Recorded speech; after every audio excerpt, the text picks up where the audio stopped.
Welcome to The Void. This is a story about why you should never trust a goalie. Or rather, why it's not a good idea for you or a goalie himself to put too high of expectations on them. Because when you try to assume the quality of goaltending you get, you will almost never be correct, and you certainly can't ensure it with large sums of money. UC Saros recently signed an 8-year contract worth $7.74 million per. I see what you did there. Good for him. He will be set for life after working hard for its entirety to be the best at his craft. Now, handing out big contracts to players that have demonstrated high-level, money-drawing, fans-butts-in-seat-putting play makes sense from a business standpoint. You sell tickets by having exciting and great players. You get those by paying them. But with a salary cap, it's a big risk to lock up any player for a significant amount of time with a significant cap hit. Injuries, chemistry issues, declining play, or God knows what can make the deal feel like a ball and chain in time. Now, it doesn't usually haunt skaters quite as frequently as it does goalies, mainly because skaters have a lot more to work with. They have line mates that can be juggled around, 4 other skaters who are always on the ice with them to help out, a coach's system that they can gel with, but not the goalie. The goaltender sits on his own little island, with one job and one way to do it. On his team, there is no other position even remotely like him. He has no help, and the aspect of the game he has any say in dictates whether or not the team wins or loses altogether. Either they can do it, or they can't. It's cruel, but they chose it. It's kind of like that Oscar Wilde quote about writing a book. You have to be a little insane to do it, but if you are, then you're built for it. It's a very, very important role, so the Nashville Predators are saying to UC Saros, you're elite in that critical role, here's the money to give us that quality of play for 8 more years. And here lies the rub. When teams do this, goalies almost never do that last part. Provide the quality of play that the contract, and by extension we, have set the expectation for. Let's try and quantify that. This is a chart that will look at goalies' goals saved above expected, a pretty accurate measure of how good they are, versus what year of the contract they were in. In this legal tender of playerhood, we'll see the 3 years leading up to the contract signing year to get an idea of what the GMs had to work with in terms of expectations and what the goalie's footing would be in negotiations. Important to note is that contract year means the year in or after which they signed this big contract, not necessarily the first season it took effect. Also, goal saved above expected varies slightly based on which source you get it from, but the value is usually in the ballpark and the trends are almost always the same. In UC Saros' last 3 seasons, he was phenomenal, until this year. But obviously the contract size indicates the expectation of playing at this peak, and roughly around there is where the value of his contract will be judged. For 8 years. If we look at historical precedents for giant goalie contracts, the prognosis isn't favorable. I've collected the 13 largest active goalie contracts in the NHL, and we're going to see how they're going along relative to expectations. Again, expectations for any GM with a brain is that peak, that standard to which you're paying them to play to. So how'd they do? First off, let's get Hellebuyck and Sorokin out of the way. They just signed these contracts last year, so it's too early to say either way. Hellebuyck, for his part, was awesome in the years leading up to his signing, and was awesome in year 1.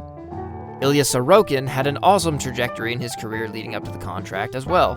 In year 1, he was completely average. The rest of the goalies have multiple seasons under their belt to this point. The 11th most expensive contract actually died in the process of making this video. Jack Campbell's contract was bought out just about a week ago. In contract year -2, he was not good. The year before he signed the contract, he was good. In the 21-22 season, as he became a free agent, he was okay.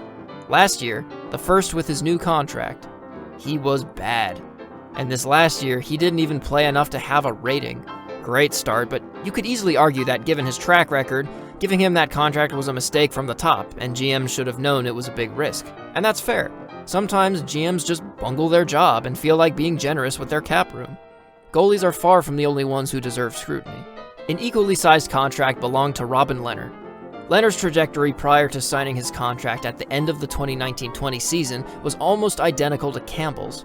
The only difference being, he was still pretty decent throughout his contract. And while the contract set an expectation that was never met, and Lehner hasn't played for the last 2 seasons, there are many more personal things going on behind the scenes for him, so I hope we can all forgive the man and only take issue with the contract here. Elvis Merzlikins fooled everyone into thinking he was good a couple years ago. And his boxcar stats were pretty great. He had a .923 save percentage in his peak year, but a goal saved above expected that was in the negatives. I looked into the numbers, looked across multiple platforms, and yes, that is accurate. I can't quite pinpoint how, but I think it's because he let in a lot of medium danger goals, more than he should have, which tanked his G-Sacks. Either way, his contract has been anywhere from to bad. I guess he cares more about punching Tom Wilson than winning games. After the 2021 season, Igor Shesterkin got a pretty big contract right out of the gates. Some people thought it was premature, and given his track record to that point, consistent but not stellar, that's understandable. But Igor blew past that in year 1. He's been, in quotes, falling the 2 seasons since, but each of those 3 seasons are great. Thus far, it's looking like a great contract for him and the Rangers.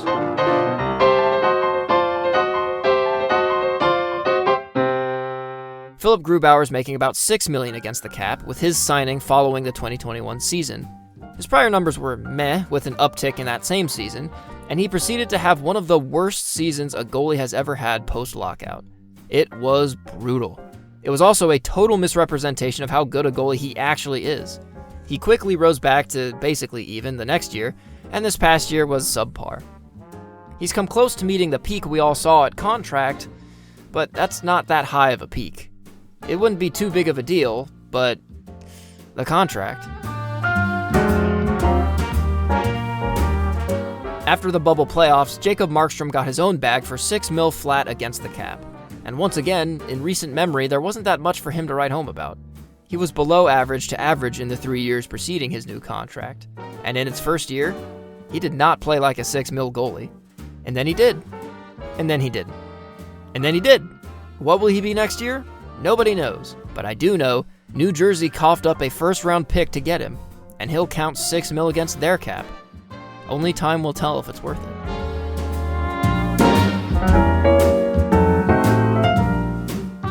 Jordan Binnington came out of nowhere in 2019 to be pretty good. And then he was, about as average as it gets. Are you seeing a pattern here? Similarly, he counts for $6 million against the Blues cap, and for 2 years, he was not good. But he was really good this year. What will happen next year? Nobody knows. John Gibson. Okay, pattern broken. He signed this contract way back in 2018, having put up really good numbers for 2 straight seasons, and again in the contract's first year. The contract has since aged like cheese. Matt Murray's turn.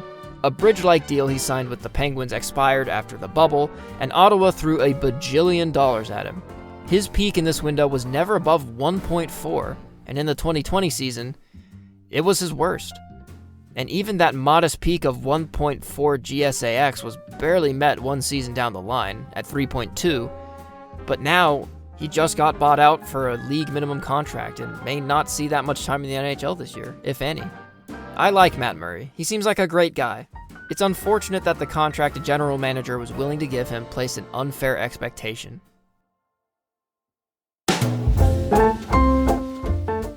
Third most expensive is Andrei Vasilevsky, who was on an upward trend all throughout the 3 years leading up to the contract.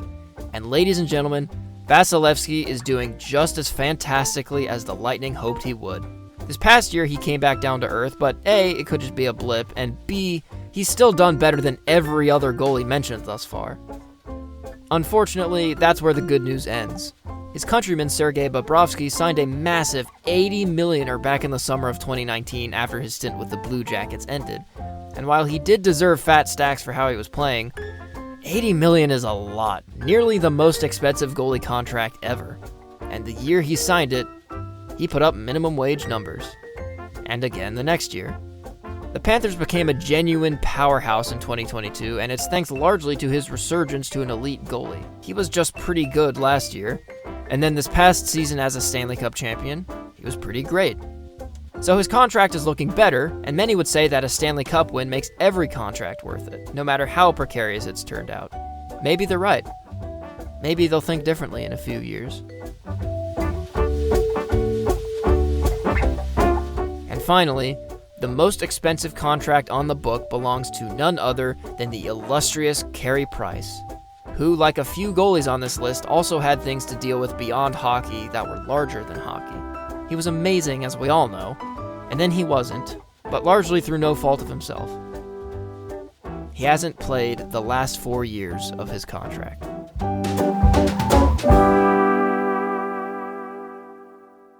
You may have noticed that in every single contract plus one season, say for Merzlikins and Shesterkin, there's a drop-off in performance and sometimes a massive one. Even Merzlikins only improved from below par to par. Year 2 seems to be a pretty popular spot for being below average to average, and year 3 is when the average are separated from the ones who return to form. When you sign a big goalie contract, you want him to be amongst the best. You're telling him you expect him to play better than, say, 80% of his fellows. The 80th percentile of all goals saved above expected seasons in the last 3 years is about 10.7. That's really good. So for the course of these contracts, the goalie should be at or above this bar. And you can disregard this bar all you want, it's arbitrary, but it's thoughtfully arbitrary. As you can see, that bar was so rarely met, and almost never consistently. Obviously, a lot of these contracts end poorly, or just are poor, and we can see how much coaches tend to stop playing these goalies with these contracts over time. From consistent starter status to 1A after only a year, and then being relegated to a backup within 4, if not completely out of the league entirely in 5 or so. Every single one of these contracts is 5 years or longer. There's a lot of former big goalie contracts that didn't age well either. Braden Holtby had a great start to his 2015 contract, and a meteoric fall. Corey Schneider was essentially the same story. What's sad is that at their peak, they were both amazing goalies. Unfortunately, partially because of their contracts, we don't think of them that way anymore. Rick DiPietro had injury issues plague his entire career, and it wouldn't be nearly as big of a deal if the Islanders didn't give him that enormous contract. Nicklas Backstrom, not that one. His stats did nothing to deserve a big contract before he signed it, and certainly did nothing to deserve it after. Kari Lettinen's stats did nothing to deserve a big contract, and he absolutely owned that sucker. He had a few bum seasons, but the positives easily outweigh the negatives. Pekka Rinne's late 2010s contract had a disheartening showing, but a pretty positive ending, though those years were after this contract had expired. In case I haven't made it clear, I don't blame the goalies for inconsistency. Every player and every position has inconsistencies. I blame the contract for setting unrealistic expectations for consistency for the most difficult position to play, possibly in all of team sports. It is so rare to have a dominant run of more than 3 seasons, much less in succession. I think it's an unfair expectation for the team, for the fans, and of course for the goalie himself. I imagine it's a lot easier to have a down year when it also doesn't invite the constant pressure of having a terrible contract and being a financial burden on your team. And that's something that I've kind of been dancing around, but around a third of these goalies ended up having to leave the game for personal reasons at one point or another. And I think it's not a massive stretch to suggest that the pressure of a giant contract on a position so scrutinized anyway affected them at least somewhat. But if you're advised against ensuring you get the best current goalies by giving them the best money, what can you do? Well, you can start by realizing that there's so much more volatility in the world of goaltending performance than people realize, to the point where plenty of goalies who aren't the usual suspects can put forth a fantastic season, a magisterial season. I've compiled here a list of goalies in the past decade who A, had a cap hit of less than $4 million that year, and B, finished in the top 15 of goals saved above expected, of the around usually 60 or 70 goalies that play in the NHL in a season. Year in, year out, around 4 to 9 of the top quarter of goalies in the league are on bargain bin contracts. Imagine if these 4 to 8 goalies started for 2 bubble playoff teams in each division. How much tighter and exciting that makes the playoff race or the playoffs proper. And these teams could have them for next to nothing. I think it is absolutely worth it to take a chance on a cheaper goalie or two. There's a healthy mix in here of entry-level goalies, guys in their mid-20s, and old vets too. And you might say a lot of these names are flashes in the pan, but so were plenty of the goalies with really hefty contracts. Besides, does it really matter in this case if the skill is fleeting? With a short and/or cheap contract, that becomes a lot less of a problem. a problem eventually shouldered by someone else when they give them a huge payday.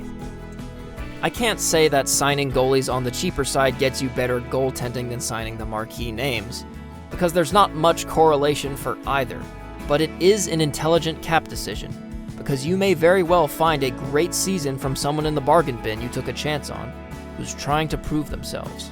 And if they can prove themselves with the chance you give them, someone else will make sure that they're set for life.